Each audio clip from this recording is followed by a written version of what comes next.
The single most critical mistake a veteran makes when seeking benefits is walking into the counselor's office unprepared, viewing the meeting as a simple conversation rather than the high-stakes investigative interview it truly is. You are entering a bureaucratic maze designed for meticulous detail, and if you haven't meticulously prepared your narrative, your evidence, and your understanding of the process, you are handing the VA the ammunition they need to delay or deny your claim. This is not about being a good storyteller. It's about presenting an airtight, legally supported case for compensation you have earned. We are going to strip away the confusion and give you the 7 non-negotiable preparations you must complete before you ever shake that counselor's hand, ensuring that your claim starts strong and stays on track toward approval. The first, and perhaps most foundational, error lies in the complete misunderstanding of the counselor's role and authority. Who exactly is this person sitting across the desk from you, and what are they actually empowered to do? Many veterans assume they are meeting with a benevolent, all-powerful VA representative whose sole mission is to expedite payment. This is often far from the truth, and this misconception alone can derail a claim before the first form is signed. You must understand the critical difference between a VA employee and an accredited Veteran Service Officer, or VSO. A VA employee works directly for the Department of Veterans Affairs, and while they can provide general information, they often cannot act as your authorized representative in the claims process. They are part of the system that adjudicates the claim, not necessarily the person who advocates for you. Conversely, a VSO is typically a representative of a recognized veteran organization, like the Disabled American Veterans, DAV, the Veterans of Foreign Wars, VFW, the American Legion, or a state or county veteran service agency. These individuals are accredited by the VA, meaning they have undergone specific training and testing to understand the complex rules, regulations, and adjudication criteria laid out in Title 38 of the Code of Federal Regulations. When you meet with a VSO, you're not just having a chat. You're potentially assigning them your power of attorney, POA, for the entire claims process. This POA is monumental. It grants the VSO the authority to view your sensitive records, file claims on your behalf, receive correspondence regarding your claim status, and represent you in appeals. If you walk into that office without fully grasping the implications of this assignment, you might inadvertently choose a representative who is overwhelmed, inexperienced, or simply not the right fit for your specific needs, and changing representatives mid-claim can introduce unnecessary delays and complexity. You must research the specific VSO or organization you plan to meet with before the appointment. Are they specialized in specific types of claims, such as Gulf War illness, Agent Orange exposure, or complex mental health claims? Some VSOs handle hundreds of claims simultaneously, leading to potential burnout and less individualized attention. Ask yourself, is this VSO physically located near the regional office that will handle my claim, or are they operating remotely?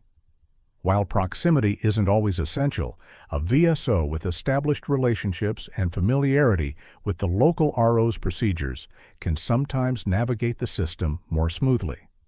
Moreover, you need to understand that even the best VSO is limited by the evidence you provide. Their role is to package and present the case optimally, but they are not detectives responsible for hunting down every single piece of medical evidence scattered across your life. They are facilitators and advocates, not miracle workers, and recognizing this distinction shifts the burden of evidence preparation squarely back onto your shoulders, where it belongs. If you believe the counselor is going to do all the heavy lifting, you're setting yourself up for disappointment and potentially denial. The counselor is a guide, not the mule carrying the load. Your preparation determines the success of their advocacy. Moving into the realm of tangible preparation, the second critical step is assembling. The essential document checklist beyond the DD2 Fortuna. Every veteran knows they need their discharge papers, the DD214, but relying solely on this document is amateur hour. The VA process is an evidence-based system, and the quality and completeness of your supporting documentation dictate the speed and outcome of your claim. Your meeting with the counselor is the opportunity to present a clear, organized, and exhaustive narrative supported by unimpeachable evidence. This is where you transition from being a veteran seeking help to being a plaintiff presenting a case. Your checklist must extend far beyond basic military records. You need to gather every scrap of evidence related to your current condition and its connection to service. This includes, but is not limited to, private medical records, service treatment records, STRs, dental records, performance evaluations, and, crucially, documentation related to in-service events that may not have resulted in a formal sick call visit. If you were injured during training but never sought medical attention until 6 months later, you need documents like unit after-action reports, training schedules, or even informal emails that reference the event. Think of your documentation as layers of proof, building an undeniable timeline. For current conditions, you need recent diagnoses from civilian or VA providers. A diagnosis of back pain is insufficient. You need a specific diagnosis, such as degenerative disc disease at L4, L5. You must also bring any records related to current treatments, medications, imaging results, X-rays, MRIs, and physical therapy notes. If you have been denied in the past, bring the denial letter. Do not hide previous denials. The counselor needs to know exactly why the VA rejected your claim previously, so they can strategically address those deficiencies in the new submission. Organizing these documents chronologically is non-negotiable. Do not hand the counselor a shoebox full of papers. Use binders, dividers, and tabs. Label sections clearly. Service treatment records, post-service medical records, lay evidence, etc. When a counselor sees an organized, indexed packet, two things happen. First, they can process the information faster, reducing the time spent on your case and increasing the quality of their work. Second, they subconsciously perceive the claim as more serious and well-supported, which translates into a stronger presentation to the VA raters. If you spend 3 weeks organizing your documents, you save 3 months on the back end of the adjudication process. This level of meticulous preparation communicates professionalism and seriousness, ensuring the counselor treats your case with the gravity it deserves. The third pillar of preparation involves mastering. The narrative strategy. How to articulate service connection effectively and chronologically. The VA claims process hinges on the nexus, the link between a current disability and an event, injury, or exposure during your military service. You cannot simply state, "My knee hurts because of the Army." You must provide a structured, chronological narrative that establishes the 3 essential elements of a successful claim. 1. A current diagnosed disability. 2. An in-service event, injury, or illness. And 3. A medical nexus linking 1 and 2. Your meeting with the counselor is your opportunity to practice and refine this narrative. Write it down beforehand. Practice saying it out loud. It should be concise, factual, and devoid of emotional language that might distract from the medical facts.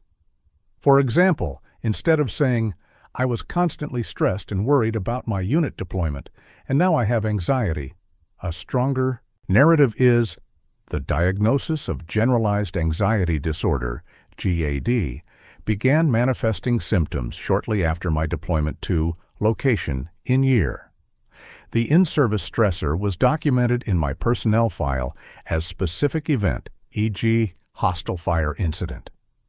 My first formal treatment occurred at location on date, establishing a continuous symptomology from service to the present day. Notice the precision. Notice the dates and locations. If you are claiming a chronic condition that developed gradually, such as hearing loss or a back issue, the narrative must focus on the continuity of symptoms. You must be able to articulate when the pain started, even if it was minor, and how it progressed after service. Did you mention it in your exit physical? Did you seek private care shortly after discharge? If there is a gap, a period of years where you didn't seek treatment, you must address that gap head-on in your narrative. Explain why you didn't seek care. Maybe you were self-medicating, maybe you were trying to tough it out, or maybe you lacked insurance. Acknowledging and explaining the gaps is far better than letting the VA rater assume the condition disappeared and reappeared randomly. Furthermore, when discussing mental health claims, especially those involving military sexual trauma, MST, or post-traumatic stress disorder, PTSD, based on personal trauma, the narrative must be handled with extreme care and sensitivity. While you must disclose the necessary details to establish the stressor, you do not need to relive the trauma in graphic detail with the counselor. You must be prepared to state the facts required to locate the corroborating evidence, e.g., date, location, unit, witnesses, or markers like changes in duty performance or requests for transfer. The counselor needs the necessary details to fill out the VA Form 21-0781, Statement in Support of Claim for PTSD, or 21-0781A for MST. Having this information pre-written and organized allows you to maintain composure and focus during the consultation, ensuring that the critical required data points are not missed due to emotional distress. Your narrative is the roadmap. The documents are the proof. Without a clear map, the proof is uselessly scattered. The fourth crucial preparatory step is knowing your claim type ahead of time. The VA claims system is not monolithic. It is a series of interconnected processes, and the evidence required for each type varies dramatically. Walking in and simply saying, "I want compensation," is insufficient. You need to know if you are filing an original claim, a claim for increase, a secondary claim, or a presumptive claim. An original claim is for a condition never previously claimed or rated. This requires the full three-part nexus: current diagnosis, in-service event, and the medical link. This is the most evidence-intensive type. A. Claim for increase means you're already service-connected for a condition, but you believe your symptoms have worsened to the point where you qualify for a higher rating percentage, e.g. moving from 10% for limited knee flexion to 20%.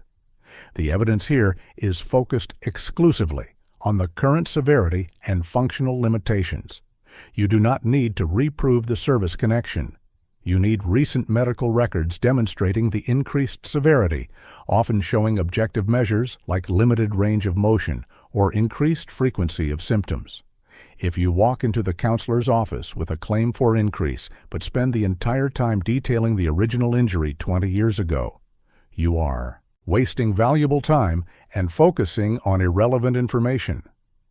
The counselor needs to focus on the current functional impact, how the condition prevents you from working or performing activities of daily living. A. Secondary claim is one of the most frequently overlooked and misunderstood claim types. This is when a condition that is already service-connected causes or aggravates a new condition. For example, a veteran service-connected for a knee injury, primary condition, begins to walk with a limp, which over time causes chronic pain and arthritis in the opposite hip, secondary condition. The evidence needed for a secondary claim is not an in-service event, but rather a medical opinion, nexus letter, linking the primary service-connected condition directly to the secondary non-service-connected condition. You must clearly articulate this linkage to your counselor. If you fail to identify it as secondary, they may process it as an original claim, leading to an automatic denial because there is no direct in-service event for the hip pain. This strategic classification is essential for success. Finally, presumptive claims apply to specific groups of veterans, such as those exposed to Agent Orange in Vietnam, those who served near Camp Lejeune, or those who served in specific regions during the Gulf War or post-9/11 conflicts. For these claims, the VA presumes service connection if you meet certain criteria, e.g., specific service dates and locations. You only need to prove the current diagnosis and the qualifying service. You do not need a medical nexus opinion linking the two. Knowing you qualify for a presumptive condition simplifies the evidence required immensely, allowing the counselor to file the claim under the correct regulatory authority, bypassing the need for extensive medical documentation regarding causation. Identifying your claim type beforehand is a strategic decision that streamlines the entire process, ensuring the counselor focuses on the most relevant regulations and forms. The fifth preparation point requires a deep dive into bureaucratic reality. Understanding the duty to assist limitations. Veterans often hear the phrase, "the VA has a duty to assist," and interpret this as the VA being obligated to do all the work required to prove the claim. This is a dangerous and often costly misunderstanding. The duty to assist, codified under 38 U.S.C. c. Paragraph 5103A, means the VA must make reasonable efforts to help you obtain evidence necessary to substantiate your claim. However, the operative word is reasonable.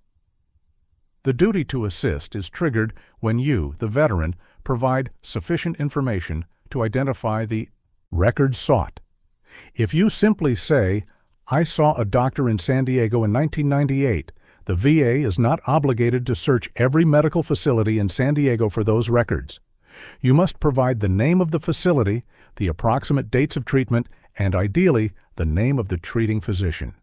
If you saw a private doctor, the VA cannot simply call them and demand records. They require a signed HIPAA release, VA Form 21-4142. If you fail to provide a complete and accurate form, the VA's duty is fulfilled when they send the request and it comes back incomplete or denied. They are not required to continuously follow up or correct your errors.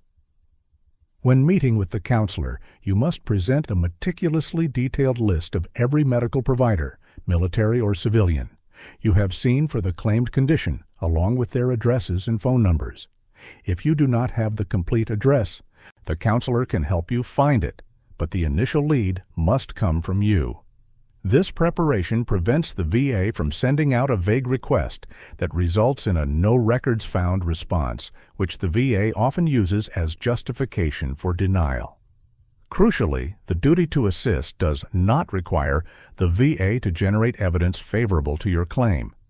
They must schedule a compensation and pension C&P exam, but the outcome of that exam is unbiased. If the C&P examiner determines there is no nexus between your current condition and service, the VA has fulfilled its duty, and that negative opinion can be used to deny the claim. This is why having your own private medical evidence and, if possible, a favorable nexus letter before meeting the counselor is so vital. Relying solely on the VA to generate all the evidence is a gamble. Your job is to make the VA's job easy by providing the leads. Their job is to request the records, not guarantee their existence or content. Understanding this boundary empowers you to be proactive rather than passively waiting for the bureaucracy to fail you. The sixth essential preparation step is activating the power of the buddy statement and lay evidence. While medical records are the backbone of any VA claim, lay evidence, statements written by people who observed your injury, illness, or change in behavior, provides the flesh and blood of the narrative, and it is often the deciding factor in close cases. especially those involving symptoms that are difficult to quantify, like pain, fatigue, or mental health issues. Buddy statements are not just supportive letters, they are official, required evidence. You must gather these statements before the meeting using the appropriate VA form, usually 21-210, lay witness statement. Simply writing a vague note saying, "John is a great guy and his back hurts," is useless. An effective lay statement, whether from a fellow service member, a supervisor, or a spouse, must contain 5 critical elements. 1. Identification. Who is the writer and their relationship to the veteran? 2. Specific observation. What did they personally observe? Not hearsay. 3. Date, time context. When did this observation occur? The more precise the date, the better. During the 1995 deployment to Okinawa is better than a long time ago. 4. Detail of the event symptom. If it's a buddy statement about an in-service injury, it must detail the event, the location, and the immediate aftermath. E.g., I saw Sergeant Smith fall from the truck on May 14, 2003, near a fob Falcon. He immediately grabbed his shoulder and was unable to lift his rifle for the rest of the day. 5. Impact. If the I statement is from a spouse or family member, it must detail the current functional impacts of the disability on daily life. E.g., since 2018, my husband can no longer mow the lawn or play with our children because his pain level increases significantly after 15 minutes of activity. When you meet with a counselor, you should have these statements completed, signed, and ready to submit. The counselor's role here is to review them for legal sufficiency, to ensure they meet the criteria for personal knowledge and relevance. Do not rely on the counselor to contact your old unit buddies or your spouse. That is your responsibility. For claims involving chronic pain, mental health, or the progression of symptoms, the spouse or family statement, often called a lay statement for chronic disability, is arguably the most powerful piece of evidence. The veteran lives with the pain, but the IAT family observes the functional limitations caused by the pain. They can describe the frequency of panic attacks, the inability to sleep, or the need to constantly adjust daily routines due to physical constraints. The VA rater relies heavily on objective evidence of functional impairment when assigning ratings, and often only the people closest to the veteran can provide this longitudinal, observational evidence. By preparing these detailed statements beforehand, you empower the counselor to immediately integrate this crucial human element into the formal claim submission, transforming a cold medical file into a compelling personal case.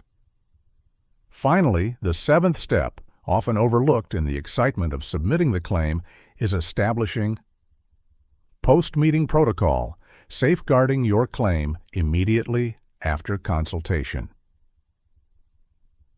The meeting with the counselor is merely the starting line, not the finish line. The critical actions you take in the 48 hours following the consultation ensure that bureaucratic errors don't derail your hard work. Your first priority is obtaining a copy of everything that was signed and submitted.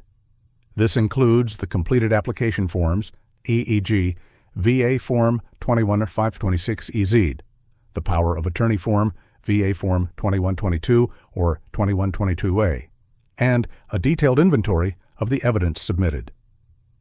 Do not leave the office without this packet. If the counselor says they will mail it, politely insist on a printout or digital copy immediately. Why is this so vital?